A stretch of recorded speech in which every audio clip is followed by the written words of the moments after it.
Welcome to RANT. I'm your host, Angel Diaz, and this is probably going to be one of my most dangerous broadcasts, but it's not mine. I can't take credit for it. It's actually Bill Cooper's. Blessed be to God that he's with us in spirit, because I'm starting to realize that he wanted someone to carry the torch, someone to continue to peck away at the real New World Order, to peck away at it until we could really grasp how desperate this situation is, because they really have us like animals and are controlling us and manipulating us like they're gods. So they believe they are, and then it's even worse than what Alex Jones says. It's 50, well, of course it would be. It's 50, because in that sense, he wouldn't want you to know. It's 50 to 100 years. That's how advanced in technology they really are. That's why UFOs have existed for a very long time. It's not that they're UFOs. It's that the technology has existed for ages.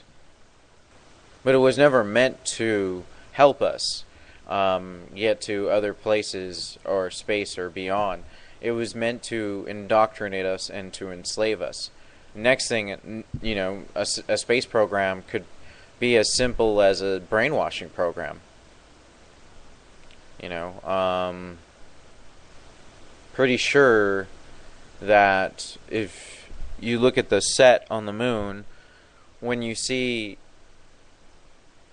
the helmet and the sunlight on the helmet, you can actually see the shadow shooting forward instead of backward. So the sun is, again, this means that it was on a studio set where this was taking place, and the lighting, they got it wrong, I guess, because they put the lighting in the opposite direction of the sun, and it caused the shadow to go against the grain of the sun. So once again, this is all, it's mind-blowing stuff, to say the least. And Bill Cooper says some very dangerous stuff. I've never heard any radio show host ever talk like this, and I think I'm going to be one of them. From now on, I am going to...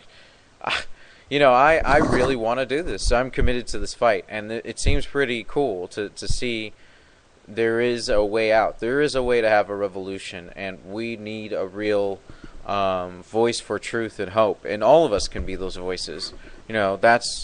That's Bill Cooper's message. Well, you know what? Let him do the talking, because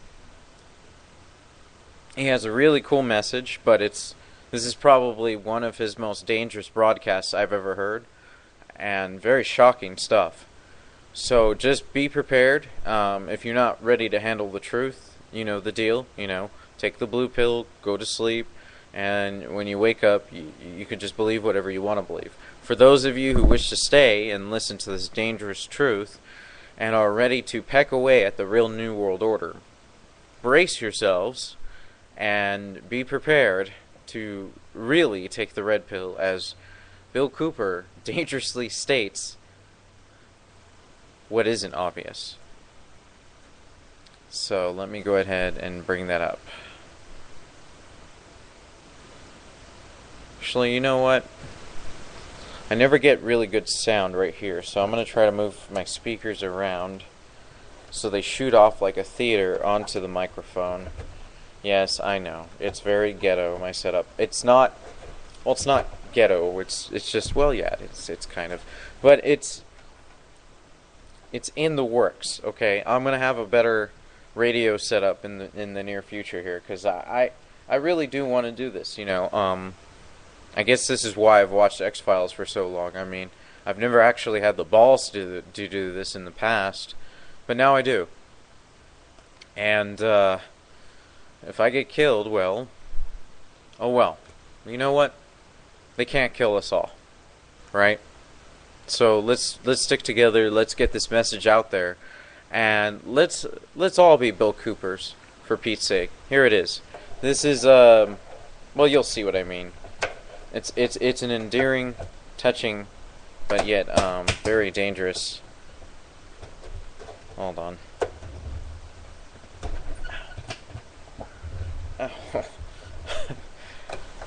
I always feel like I'm being attacked here. Look, I can't even put this up. It's weird. Well, you can't see it. Obviously, I'm not on video. Hold on.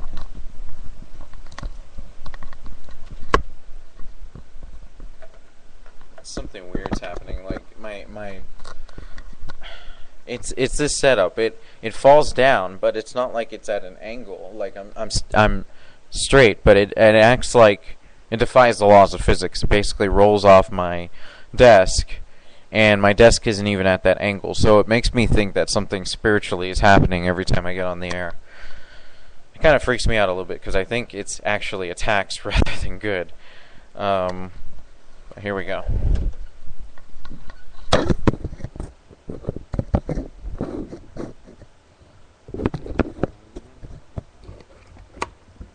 Because, folks, I am putting stake in the heart of the vampire here on the air, and I feel good. I feel good about it. It's good to be a part of this. So here it is. No interruption. Hopefully. Well, let me make sure it works. Good evening, ladies and gentlemen. Once again, you're listening to the Hour of the Time, and I'm still William Cooper. Tonight's broadcast is going to be pretty good, I think. We're going to examine some current goings-on concerning the possibility of life in space. And to set the stage, listen very carefully, ladies and gentlemen. There is an ancient text, Egyptian, called the Ritual. And the rubric to chapter 129 of the Ritual says of the Manas, "And he shall be established as a star face to face with Septet, Sirius, Sophus, the dog star. And his corruptible body shall be as a god forever. To deify the human is to make a star of him. The Manas himself prays," chapter 102, "Let me be among the stars that never rest." It is promised in chapter 164 that he shall become a star of heaven. Has orthodoxy held out to its votaries any such thrilling cosmic view of their future? The Osiris Nu pleads in chapter 188, "May I enter into the house of his body, which, behold, hath become one of the starry gods, one of the 1,000 points of light." This would be the higher spiritual body, not the corporeal. It is said to the soul, "Thou art purified with the libation of the stars that never set bear thee up. Thou enterest in the place where thy Father is, where Seb is, thou becomest a soul therein."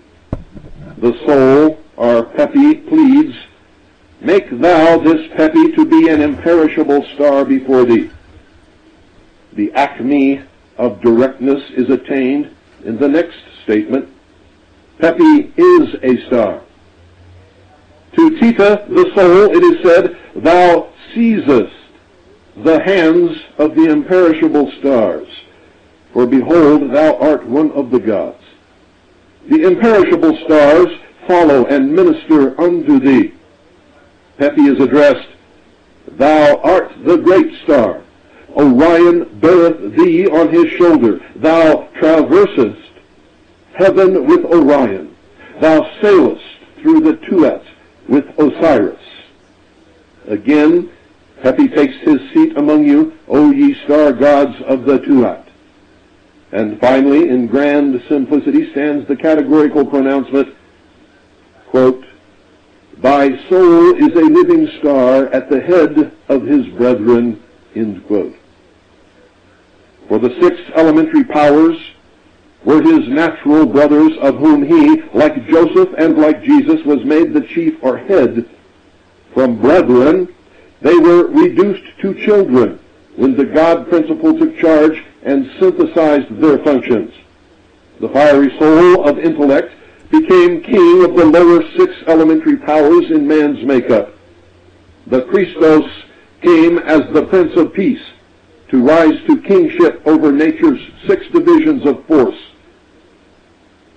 Unto you a king is given, and his name shall be called the Prince of Peace. But the soul, ladies and gentlemen, in the mystery religions is specifically typed by that great and brilliant emblem of what they call their divinity, the morning star.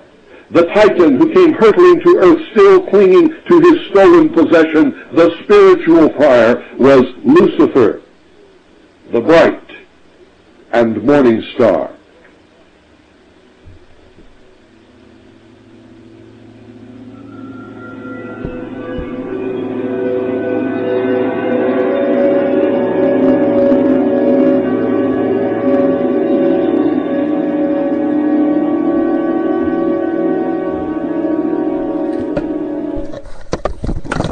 Okay, so far he's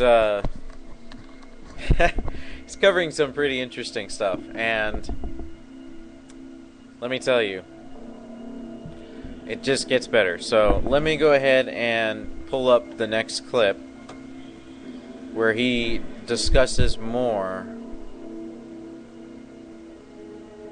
about these dark secrets and this dark religion and how they fool the public unwittingly, by the way, and it's pretty sick.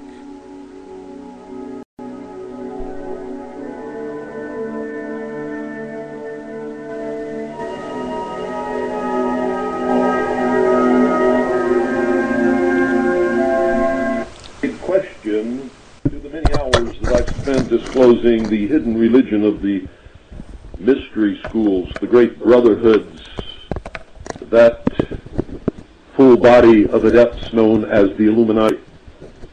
Why are you doing this? What has this got? Why are you doing this? What has this got to do with what's happening in the world today? Ladies and gentlemen, everything revolves around religion and race. Just as it has for the thousands of years that man has lived upon this earth.